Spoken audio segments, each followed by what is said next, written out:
Representing myself at these two trials was a constitutional right that I exercised.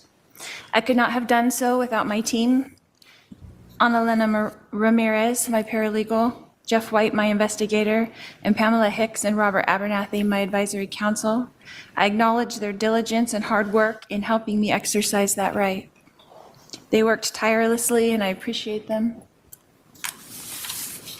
Representing myself, I have learned much about the law through this process, and I'm grateful for the knowledge that I have gained.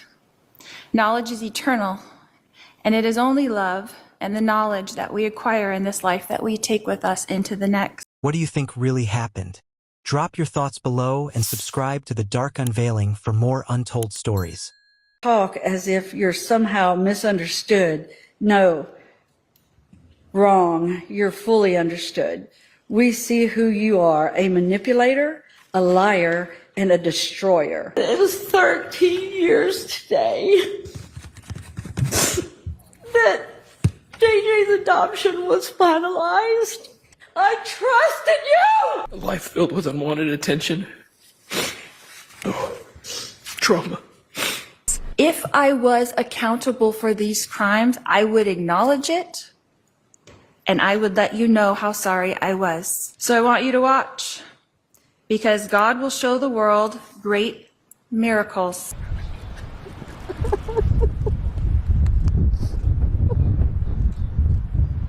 I trusted her with our baby. a life With our baby. that we... With my little man. You know, I mean, it sense don't make sense. And she knew. All she had to do was call us. Beautiful women in here that have been here for 8 years because of family tragedies. It's the same like my case. A family tragedy, not a crime. Before prison walls closed in on Lori Vallow, she lived in a reality shaped by apocalyptic beliefs, religious extremism, and delusions of divine purpose. Once described by friends as a devoted mother and cheerful presence, Lori's transformation shocked everyone who knew her. This change did not happen overnight. It unfolded gradually, fueled by a dangerous mix of ideology and influence. Lori became deeply immersed in fringe religious teachings centered around doomsday prophecies. She believed the world was approaching a catastrophic end, and that a chosen group would survive to rule a purified earth. Central to this belief system was the idea that certain people had become dark spirits, or zombies, no longer human, and therefore expendable. These ideas were reinforced by Chad Daybell, an author and religious speaker whose teachings validated Lori's growing detachment from reality.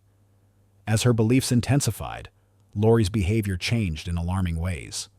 She spoke openly about death as a spiritual transition rather than a tragedy. Friends noticed her lack of concern for normal parental responsibilities.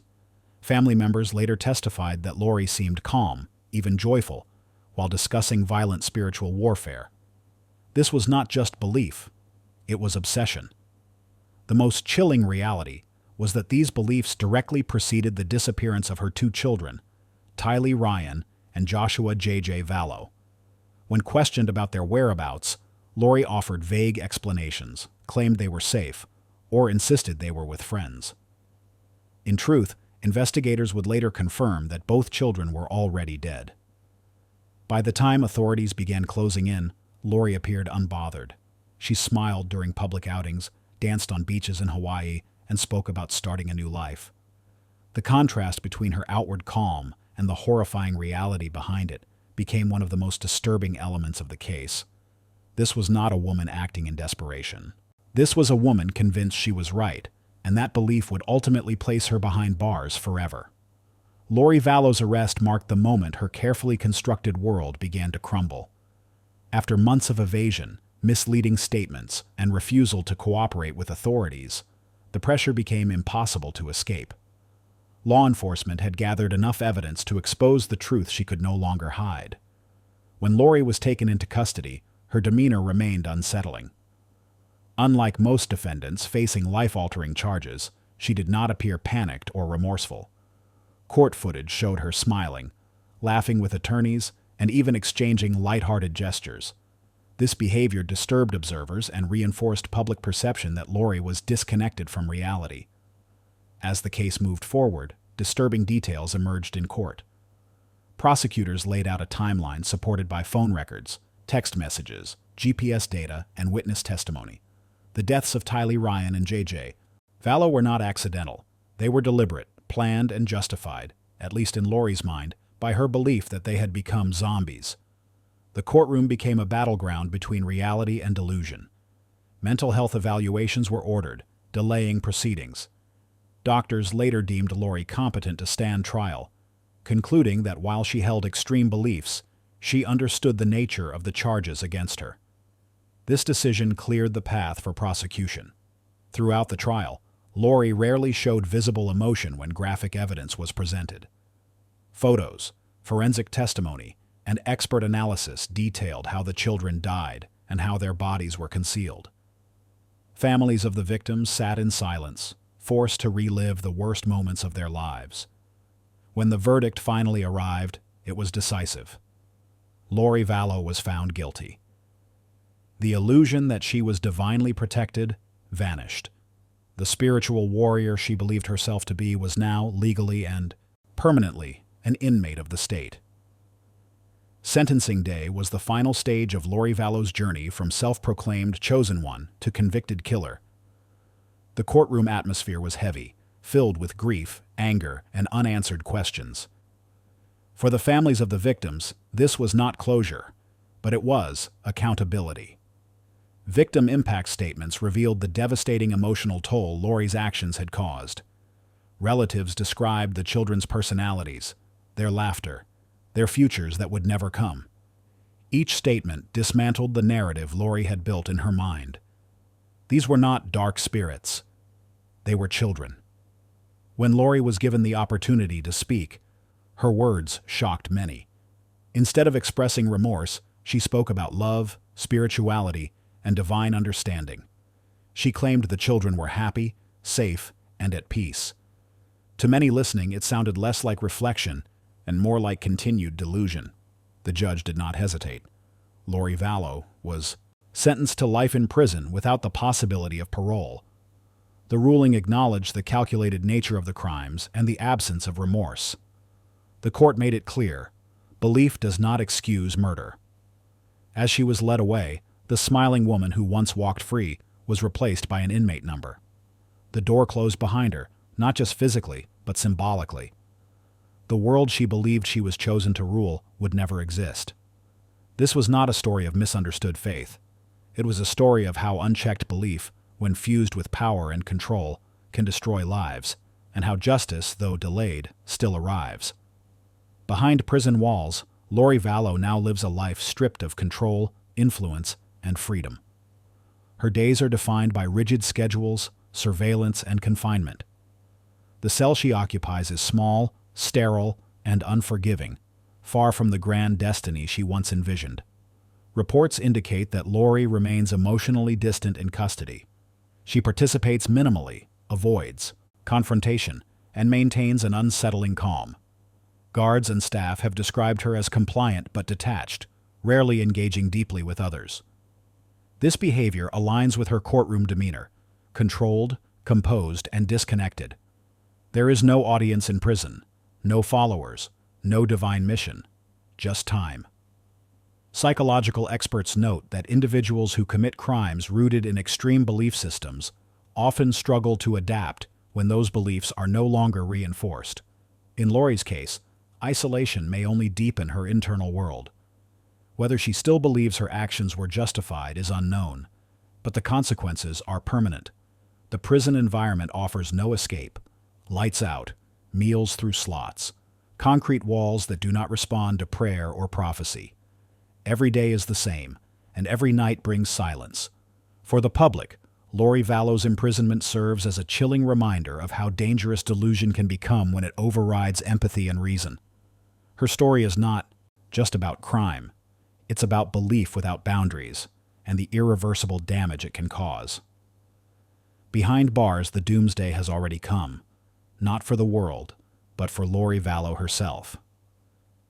After sentencing, Lori Vallow faded from public view, but the silence surrounding her did not bring peace. Instead, it left behind a haunting absence where answers should have been. Many expected prison to break the beliefs that had driven her actions. So far, that has not happened publicly. In the controlled environment of prison, Lori no longer has the ability to influence others or shape narratives. Her communications are monitored, visits are limited, phone calls are recorded, letters are screened. Every aspect of her existence is regulated, eliminating the autonomy she once exercised so freely. Yet despite these constraints, there has been no public indication of remorse or retraction of her beliefs. Mental health professionals who study cases like Lori's explain that belief-based crimes do not dissolve easily. When ideology becomes identity, admitting wrongdoing would mean admitting the collapse of one's entire worldview. For Lori, acknowledging guilt would require accepting that the divine purpose she claimed to serve never existed. That realization, experts say, can be psychologically unbearable.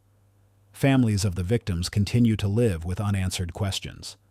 Why the children were chosen, whether Lori ever doubted her actions, if, in moments of isolation, she remembers who Tylee and JJ truly were. Prison provides no platform for those answers. There are no press conferences behind bars, only routine and silence. Meanwhile, the broader impact of the case continues to ripple outward. Law enforcement agencies have re-examined how extremist belief systems operate within private spaces. Courts have faced renewed discussions about mental illness, religious delusion, and criminal responsibility. The case has become a reference point, not just for what happened, but for what was missed. Lori Vallow's cell is quiet, but the consequences of her actions are not. They live on in court records, family trauma, and public memory. The prophecy she believed in never arrived. The transformation she promised never came. All that remains is a woman confined by concrete walls and the irreversible weight of her decisions. In the end, prison did not bring revelation. It brought finality. Prison is designed to strip away illusions. Uniforms replace identity, numbers replace names, and routine replaces choice. Yet in rare cases, belief survives confinement. Lori Vallow's imprisonment raises a troubling question. What happens when freedom is taken, but conviction remains? There has been no verified public statement from Lori expressing regret for the deaths of her children. Courtroom observers and correctional sources have noted her continued emotional detachment. This absence of visible remorse has fueled debate among psychologists and legal experts alike. Some argue that her belief system, rooted in apocalyptic ideology, remains intact, shielded by isolation rather than dismantled by it. Experts in criminal psychology explain that individuals who commit ideologically driven crimes often interpret punishment not as justice, but as persecution. In this framework, prison becomes confirmation of righteousness rather than evidence of wrongdoing. This mindset makes rehabilitation exceptionally difficult. Without acknowledgement of harm, there is no foundation for accountability. In Lori's case, the prison environment offers little opportunity for external validation of her beliefs, but it also provides long stretches of uninterrupted thought. Solitary routines, limited social interaction, and repetitive days can either break delusion or entrench it. Which path she follows remains unknown. The justice system, however, is not built to resolve belief. It is built to contain harm. Lori Vallow's life sentence reflects that reality. The court did not attempt to understand or debate her theology. It judged her actions, weighed the evidence, and imposed the maximum punishment allowed by law. For the public, her continued confinement represents safety rather than redemption. The goal is no longer transformation. It is prevention. As years turn into decades, Lori Vallow will grow older behind bars, removed from the world she once claimed was ending. The children she said were saved will never grow up. The prophecy she followed will never arrive. Time, something she once believed she could escape, will now be her constant companion. In the end, belief did not free her. It outlived her freedom. Even after the trial ended and the cell door closed, the Lori Vallow case refused to disappear. Unlike many crimes that slowly fade from public memory, this one continues to resurface, because it forces society to confront uncomfortable truths about belief, responsibility, and warning signs that were missed. Investigators later acknowledged that multiple red flags appeared long before the children vanished. Sudden behavioral changes, obsessive spiritual language, emotional detachment from loved ones, repeated justifications of death as a necessary transition. None of these signs alone guaranteed violence, but together they painted a picture of escalating danger. The case also exposed gaps in institutional response. Family members voiced concerns. School officials asked questions. Welfare checks were performed. Yet Lori was articulate, confident, and convincing. She presented herself as rational, spiritual, and misunderstood. In systems built on proof rather than intuition, that was often enough to delay intervention. For law enforcement, the case became a lesson in how ideological extremism can operate quietly within everyday life. Unlike traditional criminal profiles, Lori did not fit the stereotype. She was not visibly unstable. She was not isolated. She was socially functional, until she wasn't. The media coverage sparked widespread discussion about mental illness, religious freedom, and the limits of tolerance. At what point does belief become dangerous? When does faith cross into justification for harm? These questions remain unresolved, but the consequences of ignoring them are now permanently recorded. For the families of the victims, the case is not symbolic. It is personal. No verdict can restore what was lost.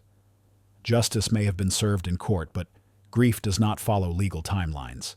It lingers, long after headlines move on.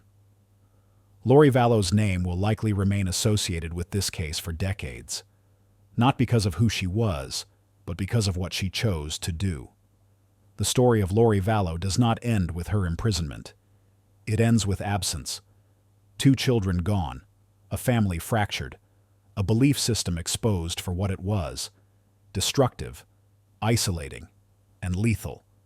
Behind bars, Lori lives a life defined by restriction. No followers, no prophecies, no control.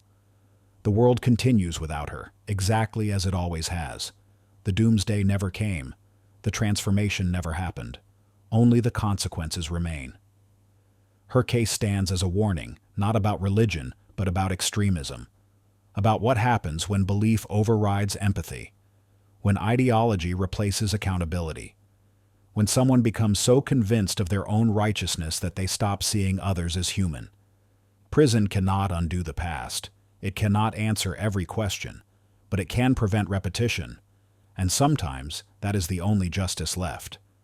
This is the dark unveiling, where the truth doesn't shout. It waits.